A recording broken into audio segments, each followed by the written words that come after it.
शान्ताकारं भुजगशयनं पद्मनाभं सुरेशं विश्वाधारं गगनसदृशं मेघवर्णं शुभांगं लक्ष्मीकान्तं कमलनयनं योगिभिर्ध्यानगम्यम् वन्दे विष्णुं भवभयहरं सर्वलोकैकनाथम्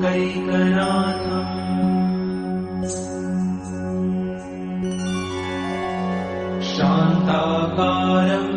भुजगशयनं पद्मनाभं सुरेशं विश्वाधारं गगनसदृशं मेघवर्णं शुभांगम् लक्ष्मीकान्तं कमलनयनं योगिभिर्ध्यानगम्यम् वन्दे विष्णुं भवभयहरं सर्वलोकैकनाथम्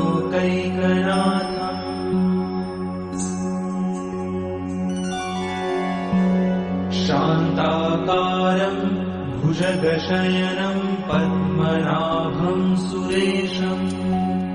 विश्वाधारं गगनसदृशं मेघवर्णं शुभांगं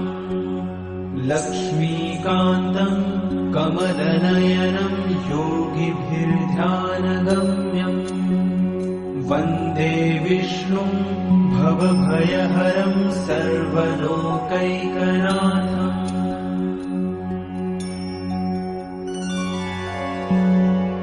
शान्ताकारं भुजगशयनं पद्मनाभं सुरेशं विश्वाधारं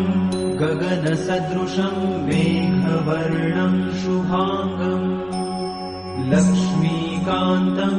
कमलनयनं योगिभिर्ध्यानगम्यम् वन्दे विष्णुं भवभयहरं सर्वलोकैकनाथम्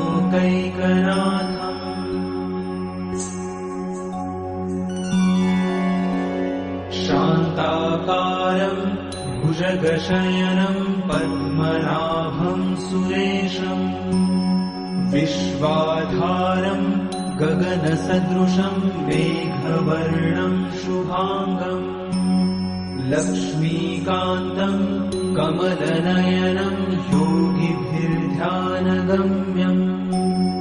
वन्दे विष्णुं भवभयहरं सर्वलोकैकनाथम्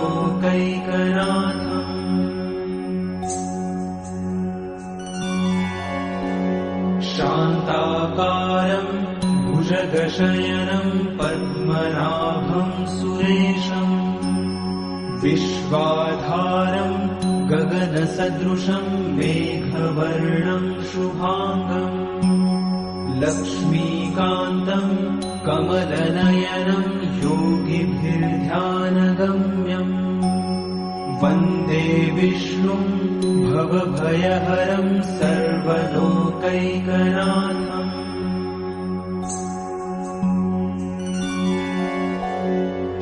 शान्ताकारं भुजगशयनं पद्मनाभं सुरेशं विश्वाधारं गगनसदृशं मेघवर्णं शुभांगं लक्ष्मीकान्तं कमलनयनं योगिभिर्ध्यानगम्यम् वन्दे विष्णुं भवभयहरं सर्वलोकैकनाथम्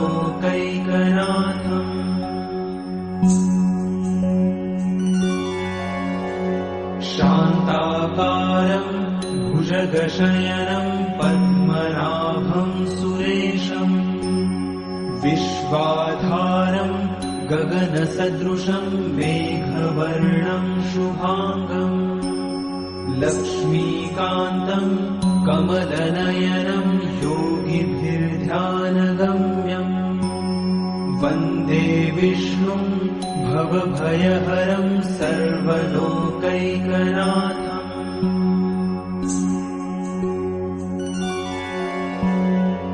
शान्ताकारं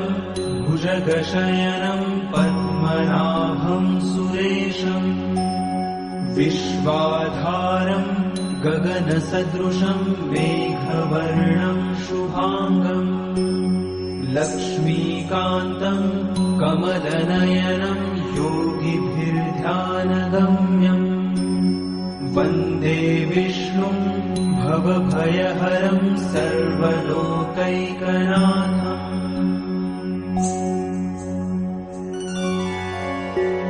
शान्ताकारं भुजगशयनं पद्मनाभं सुरेशम् विश्वाधारं गगनसदृशं मेघवर्णं शुभाङ्गम् लक्ष्मीकान्तं कमलनयनं योगिभिर्ध्यानगम्यम् वन्दे विष्णुं भवभयहरं सर्वलोकैकनाथम्